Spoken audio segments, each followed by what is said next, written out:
2026 is not a wait-and-see year. It's a decide or pay for it later year. Not because the market is dramatic, because the rules quietly changed in 2025. If you own, lease, invest in, or occupy industrial or office space in Burlington, the decisions you make now are going to show up very clearly on your balance sheet. Let's talk about what matters heading into 2026. I'm Susan, that commercial realtor. I work almost exclusively with industrial and office properties across Burlington and the GTA. This video is where it all connects. No theory, no filler, just how shifts we saw in 2025 are setting up 2026, while a lot of people are still arguing about yesterday's pricing. Let's get into it. 2025 didn't change the market, it clarified it.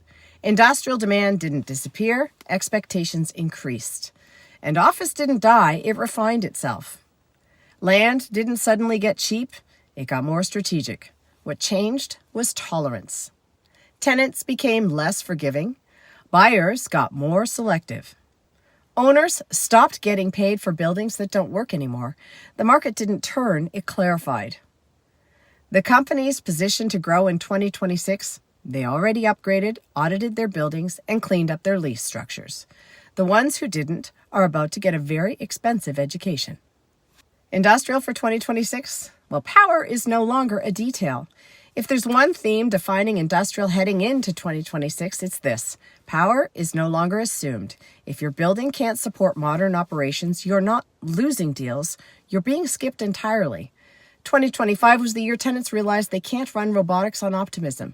Even basic efficiency upgrades all demand more power and better infrastructure than most older buildings were designed for. Tenants know this, they ask early, and they move on quickly. This isn't about being fancy, it's about being functional. And this is where the market split really started to show. Industry 4.0 isn't optional anymore, and Budget 2025 changed the math. Functional buildings are where appreciation is happening. Budget 2025 is where the math changed. Certain industrial upgrades became immediately deductible for manufacturing and processing users. That shifted power upgrades from a painful sunk cost into a strategic decision. Owners who understood this moved early. Others are still thinking about it.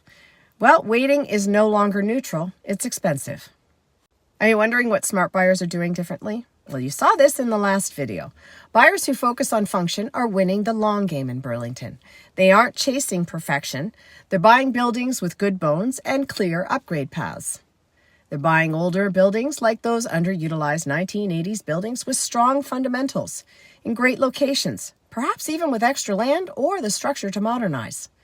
They're not paying premiums for polished assets with no flexibility. They are prioritizing adaptability over aesthetics. And they are capturing appreciation while others are still waiting for perfect conditions. And in case I've not made it crystal clear, the idea of the perfect building is what keeps people stuck.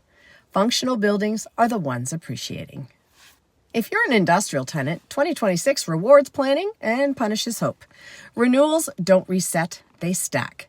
Spaces that can't support your operations cost more than higher rent ever will, and lease language matters more than most tenants realize. The tenants who start planning 12 months out have options. The ones who wait until 6 months before expiry get surprised, and not in a good way. Renew strategically or relocate intelligently. Either way, don't wing it. And for office space, well, it didn't crash, it filtered itself. Bad space stopped competing. Good, right-sized, functional office is leasing quietly and consistently. Tenants care about comfort, flexibility, operating costs, and transparency.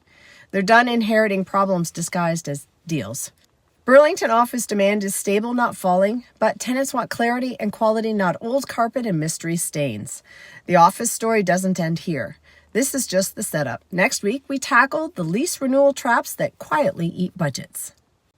Land in 2026 isn't about vibes. It's about feasibility, power availability, zoning flexibility, servicing costs, buildable area, and redevelopment options. What can actually be built and used? Land is still valuable, but only when the future use is realistic. Gone are the days of land banking in hopes of favorable zoning change. The biggest mistake people will make in 2026 is thinking the market is going back to normal. It isn't. 2026 rewards clarity, owners who understand their buildings, tenants who plan ahead, Buyers who prioritize function, landowners who think beyond today. The market isn't coming back to what it was. It already moved forward. People who use 2020 logic in 2026 will get left behind. People using 2026 logic, they're already planning, upgrading, negotiating, and positioning themselves. What you should do before Q2. Owners, audit your building's functionality and power capacity. Landlords, modernize strategically. Tenants want what works, not what's shiny.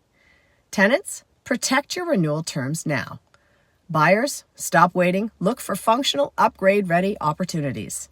Investors, focus on buildings that will support Industry 4.0 for the next decade. Landowners, understand feasibility. 2026 rewards action, data, and clarity, not hesitation. If this helped you see the 2026 market without the sugarcoating, hit subscribe, like, comment, follow. It helps this channel reach the people who actually care about this stuff. You'll want to stick around for the next one. 2025 was the warm-up. 2026 is the year decisions matter, and the people who understand functionality, power, and modernization will win. Built for business, backed by data and negotiating with Byte, I'm Susan, that commercial realtor. Now that you know, what are you going to do about it?